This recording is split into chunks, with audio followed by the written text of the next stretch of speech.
Go ahead and get started. Hi, everyone. My name is Don Pinkerton. I'm the chapter rep for Massachusetts Marine Educators, from Massachusetts Marine Educators, and I'm going to be the moderator here today. If you have any questions or problems, you can just shoot a chat to the moderator in the chat screen. And just a reminder that this is being recorded, so if you prefer not to be seen, you can turn your cameras off. And I'm going to go ahead and turn it over to Patty and Carolyn. Thank you. Thank you very much. Thanks. Hi, everybody. Thank you for joining us.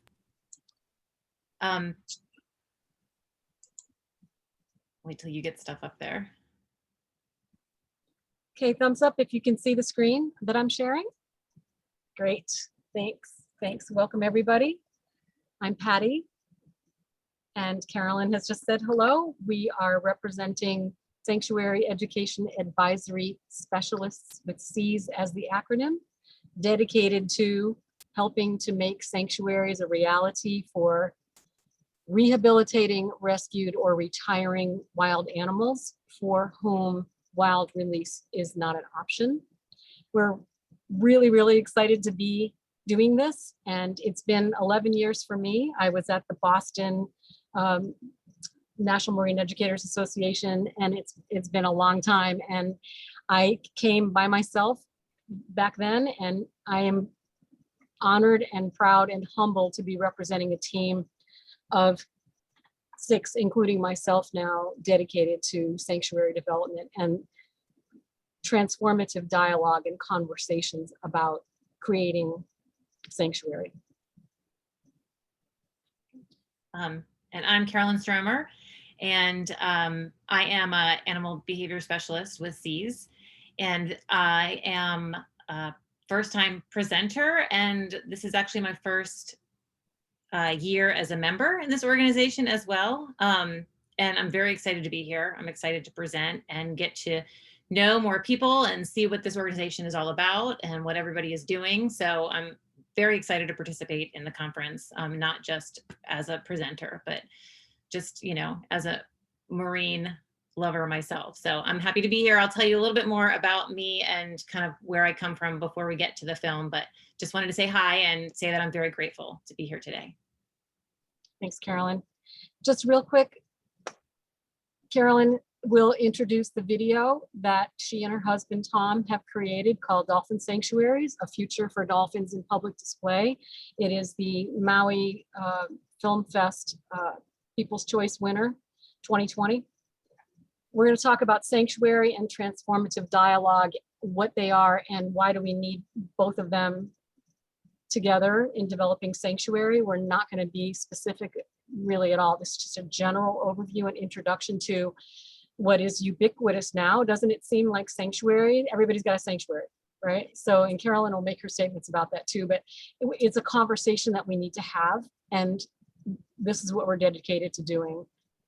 We're going to be talking about the can of worms that is sanctuary development, and then we'll have a quick Q&A. And I would just ask that if you want to put the questions in the chat, I think that Don will be taking care of those because I'm not sure that we're going to have enough time to answer specifically. So, and then the last thing is that if anybody's interested, there are internships that are available at the Aegean Marine Life Sanctuary, which is our basic client right now, and there's a link to that.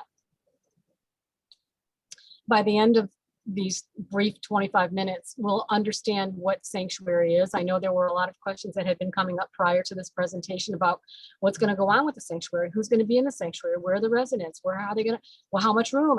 There's a lot of questions, and we understand that, and we are so happy that you're interested in joining the conversation. We'll also identify 2 features at least of transformative dialogue, and it seems like now on the planet, we really need to know how to talk to one another. And we'll talk about a couple of strategies for just changing our dialogue, just oh so subtly, to just transform how we communicate with one another. We'll look at the multifaceted can of worms that is sanctuary development. And then while we're talking about it, we'll practice being reflective and having conversations about difficult topics. And I just wanted to tell you also that if you have questions, we are planning to develop and premiere mini vlogs on our website, sanctuaries.com, in the near future. And we would love if you would hop on there and join us, because we're going to unpack all of the features of the things that we're going to be talking about in this very short amount of time. Really quickly, transformative dialogue is changing your personal communication style, improving your personal communication style. Who could lose? It's a win-win. I'm going to practice really quickly with you, give you one feature of it. It's called 2+2, the method of communication. You could give me a thumbs up, or you could nod your head or something if you've ever heard of 2+2 communication. Yes, good. Okay, no, okay, great. Yeah, you're gonna love this, and it's meant for if you're a supervisor or something, but it's great for educators, and it's so simple. We do it all the time. This is just giving it a name. So whenever you're trying to present recommendations, you start off the sentence, you start off the comment by 2 positive comments, and you could do it in your email, you could do it on a phone, you can do it in text, and you say, "Hi, great to hear from you. I really like the way you asked that question. It's really super cool." And then you give 2 recommendations. "I really like your presentation. It is really resonating with me. Could you put that in a PowerPoint and get back to me?" Okay, always start off with the positive. It disarms the person. It keeps them from being on the defensive. So simple. Okay, so that's just one quick tip about transformative dialogue. We're going to talk about recognizing truth. Not today, but I'm going to give you the source for that. Another quick tip is to always validate whoever you're speaking with. They're never wrong. Remember the old adage, like the customer is never wrong? Whoever you're talking with in conversation, if you put yourself in the posture where you validate every single thing they say, even if it's oppositional, even if it's offensive, you're not going to go wrong. We're going to talk about the source for nonviolent communication, affirmative sentence starters, and being critically reflective as an educator.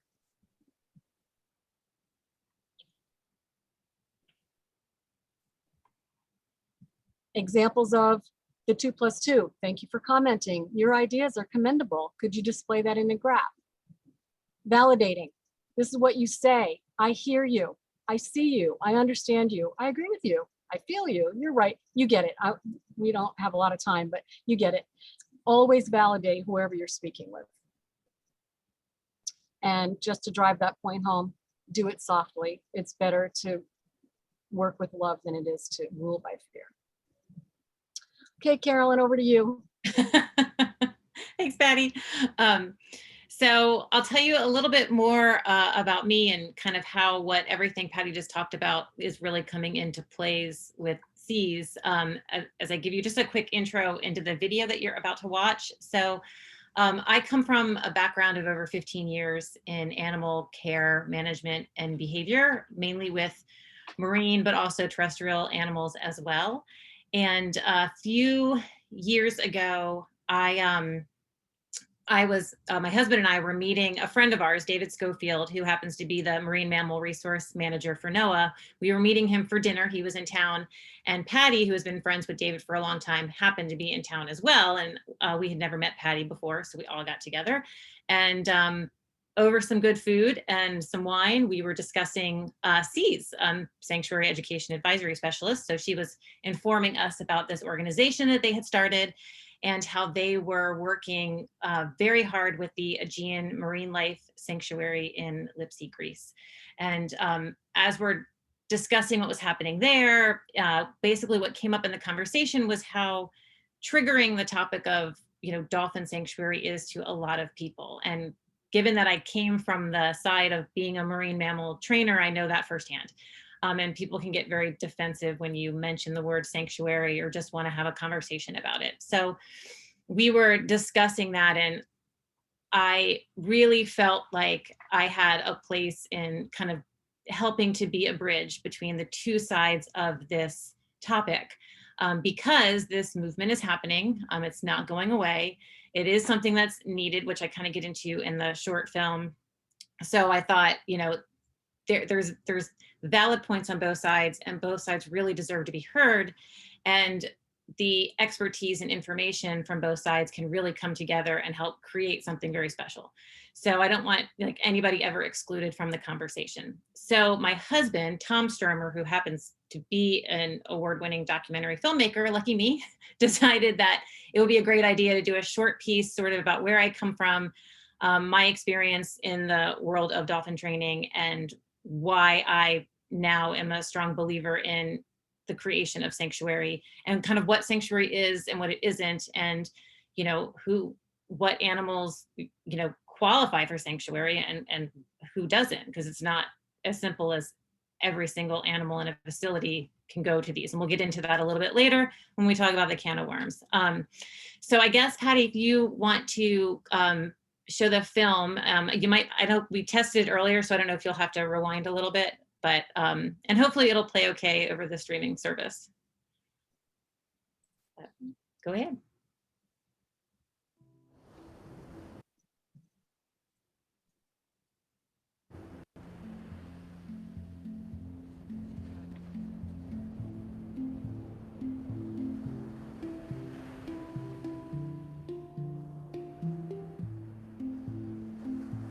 I have been coming to the beach since I was a toddler, and I remember how excited I would get when I would see the resident pod of dolphins swimming by in search of food. I would run out into the water, dive down as deep as I could, hold my breath for as long as I could, and just listen to their clicks and whistles and their vocalizations back and forth. They had this whole life and this whole world, and I wanted so much to be a part of it. When I was in college, I was lucky enough to land a volunteer position with the Marine Mammal Department at the aquarium, and that eventually led to a full-time marine mammal trainer position, which was the start of my 15+ year career in animal care and behavior, working first with dolphins, then creating and running my own dog training program, and finally training and caring for African elephants in a zoo environment. During my time working with such large profile mammals in captive animal facilities, I was seeing a common thread, and it was something that I first began to notice early on as a dolphin trainer. None of the questions that I would get from visitors had anything to do with dolphins in the wild and what they could be doing to help them or protect their environment. I clearly got the sense that they were looking at them as more domesticated pets than wild animals. And if these dolphins were supposed to be the stewards for their wild cousins, we were failing, and they were seeing them as only entertainment. In many captive marine mammal facilities, the pools are not designed to give these animals the room they require. Dolphins have an important social structure, and when you have them in this type of environment, they just don't have the space that they need to get away from an animal that is causing them stress or being aggressive towards them. Anyone who is working with dolphins is not doing it for glamour or money, because there is neither. You're doing it for one reason only, and that is because you love them and you want to be able to take care of them. But by working with them, you realize that they need more and that you could be doing more for them. And that's why I support creating sanctuaries. These dolphins have been working for us for decades, and they deserve a refuge. A sanctuary is a home for non-releasable animals held in captivity. It will allow the dolphins to live in their natural environment and will offer them the mental and physical stimulation they need in order to thrive. They'll be able to experience seasons, changes in the tides and the temperatures, even live fish, all while living in an environment that is much larger. With more than 3,000 cetaceans in captive display worldwide, the need for sanctuaries is colossal. And sanctuaries are the next logical step as more and more dolphinaria are closing. There are facilities that are ready to ship their dolphins now. This is a transformative stage in our relationship with these animals. This is a huge undertaking, and we need your support to make it happen. Do it for the dolphins.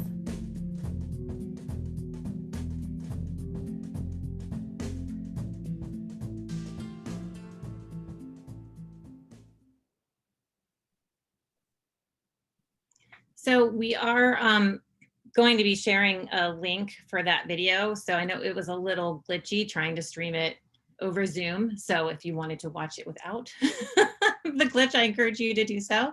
But I just wanted to, when we originally made that piece, we made it as to sort of assist with fundraising for the Aegean Marine Life Sanctuary. And now that that sanctuary is basically days away from opening, we decided to kind of go back to the edit room and edit it down a little bit to be more of a general audience piece, just giving a tiny taste as to, why we feel that sanctuary is important and how it's important that we have a lot of different people at the table doing this with us, and that, this is something that needs to happen.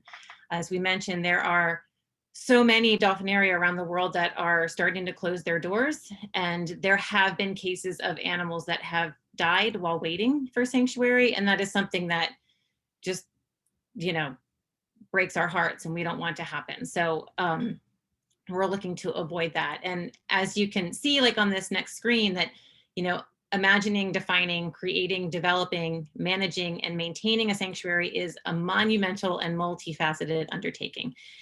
It's huge. It's Patty and I always talk about it, is it's not as simple as, finding a location, securing the perimeter, opening up, putting your animals in there, slapping sanctuary on your name and calling it a day. Like, there's a lot that goes into it.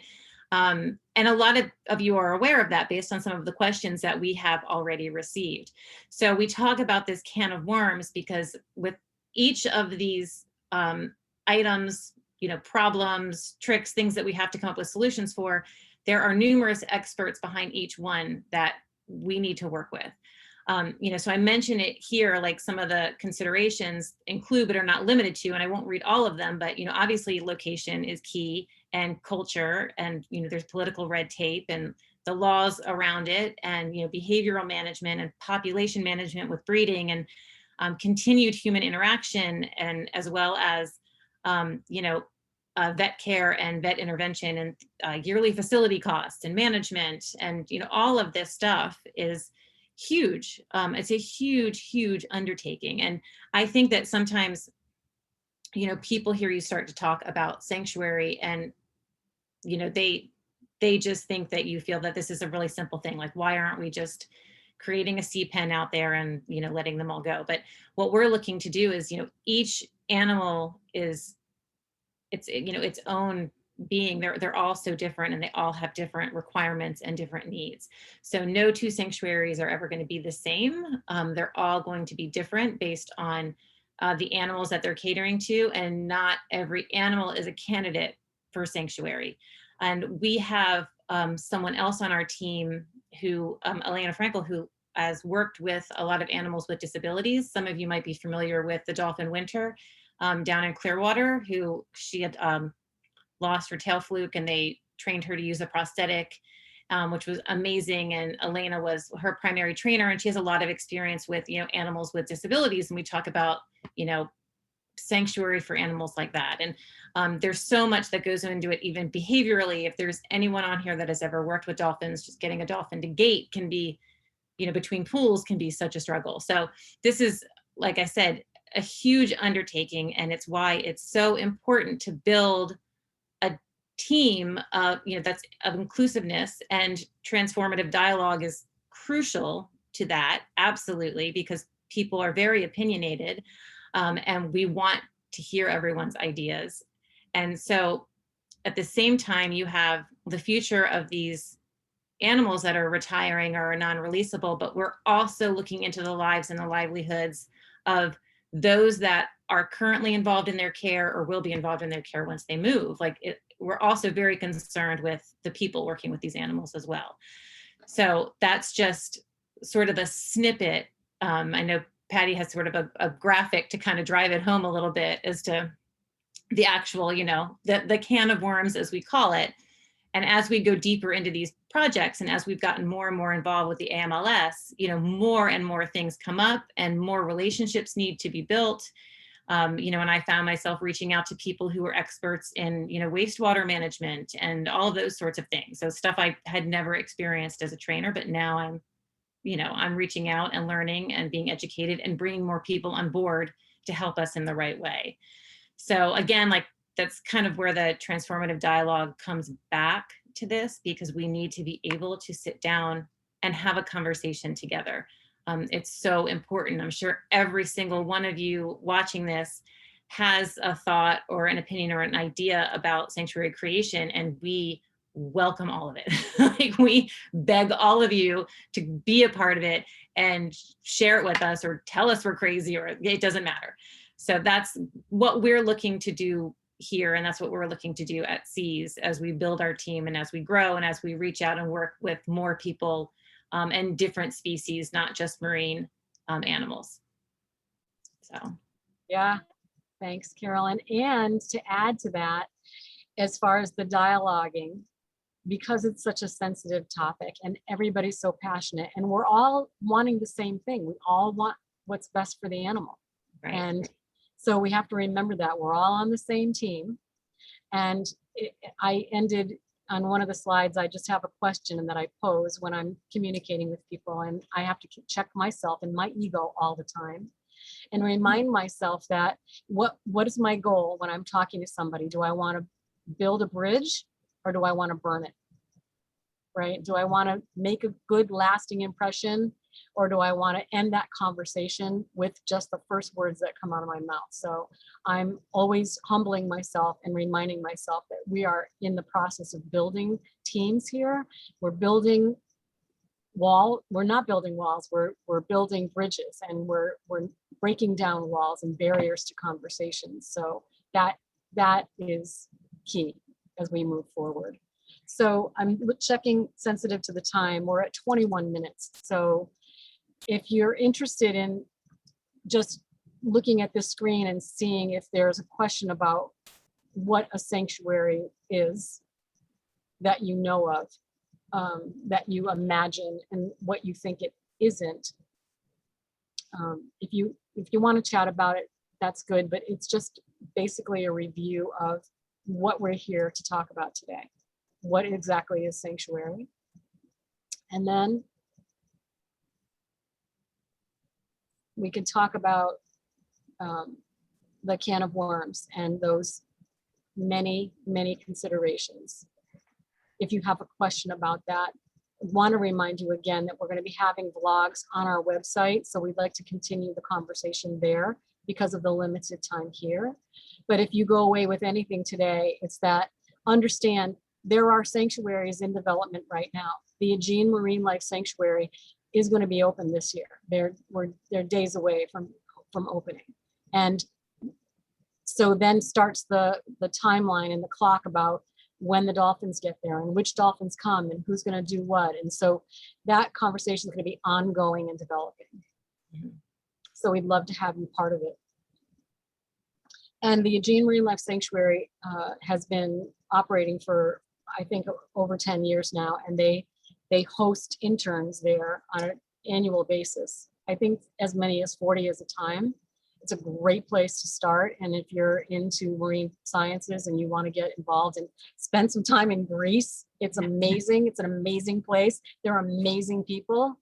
And there's a link right here that I think is going to be also in the chat. Is that correct? Is that right? For those. Yeah, I don't know if anyone was able to grab that link. Oh, okay. But we are all these slides will be on the Whova at some point soon. I'll make sure that happens, and you can link to them from there. So I think Bob has a question. Okay, great. So Bob, do you want to? Sure. I'll read what I just typed in. So any thoughts about the sanctuary off the coast of Iceland? Does it align with what you think is a safe, appropriate place for dolphins? Carolyn, do you want to touch on that? I'll start by saying that we are aware of it. We've been following it. And the fact that every sanctuary is different, it's species specific and location specific. They are learning, because this is a brand new thing. They are learning, especially about cetaceans, right? Different. I just saw today that there's an elephant named Kavan that was part of documentary that Cher put out. I don't know if you've seen it, but Kavan came from a facility that he was in that facility in a concrete, chained to a concrete floor for years. And he just today, I think it's he, left to go in the jungle at this sanctuary. So it's even species specific. Elephants, you can go, let them run and be free in the jungle. You can't do that with cetaceans. It's just not, they're always going to be in human care. So I know I'm kind of not really answering your question, but the roundabout thing is, yes, we're aware of it. We don't have an opinion about it because they're learning there. We're just aware of what's going on, and we're going to be learning. In fact, the Aegean Marine Life Sanctuary is in communications with Sea Life Trust there in Iceland. So we're learning from them, from their beluga, because evidently there's one beluga that was not, they put the belugas in sea pens first to adjust them to the sea, and then they released them. And I guess one beluga needed to come back to the pen. And that's how specific this has to be. And that's how in tune you have to be to every single animal, because I guess its little white is not taking to the wild open as much as they had thought. So I don't know, Carolyn, I probably took too much time, but. No, I mean, I think you touched on everything about it. At this point, we're just continuing to observe the situation there and try to, keep the lines of communication open so we can learn from each other and see what's going on.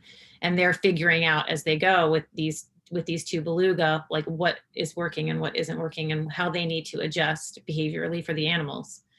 So we're just, keeping an eye on it and seeing what's happening. Yeah, Amy, I did see your hand up before. I just want to say real quick before we get to you that the Aegean Marine Life Sanctuary, working in tandem with the Iceland Sanctuary, also plans to be a teaching sanctuary. And so it's not going to be open to the public. That's key. That's one feature of a true sanctuary, right? Because otherwise it's just another form of captivity where we accept, the gate and all that. So it's a little different, and it's a dicey conversation, but I just wanted to say that. Amy, Bob, did I answer your question at all? Okay, thanks. Yeah, Amy. Yes, thank you. I was just going to offer that some of our researchers, so I'm at Mystic Aquarium, and Bob, I think you're talking about the one specifically for belugas, correct? Correct. Some of our researchers have actually been out to visit. And yeah, I mean, it's challenging, right? Because these animals came from a not good living situation. Mm-hmm. But to your points about how critical location is, some of their biggest concerns is that the location is actually near a major shipping lane. There's orcas that frequent the area. So like the amount of stress, they were very concerned about the amount of stresses that could come to these animals, being exposed to that kind of noise and that kind of, those kinds of things going on. So, and just the fact that, the inclement weather as well, like just even getting out to care for them properly when there's inclement weather. Yeah. Mm-hmm. Thank you. Exactly. And and although it put that, Amy, that's brilliant. We would love to have you talk to you more about that, because even though we're not doing belugas, we'd love to have your input, because that's important. But imagine this, and it's the same thing with rescue and rehab. The amount of money and time and expertise that goes into one animal, right? We want to talk about that too, because there's a lot of conversation out there about emptying the tanks. And my contention about that is, A, you can't just open up the gate and let them all swim free, okay? B, when you talk about that, you're talking about people's jobs and their lives and their livelihoods. And, our captive facilities and our educational facilities, they're gonna be around forever. So we need to work with what we have and celebrate all the good that's happening, right? So we need to have these conversations, and that's just two belugas. Yeah. So folks, I'm gonna have to stop us here. I think we've got some meetings coming up very shortly, and thank you so much for your insights and observations here, and I'll let you have some last words and we'll sign off.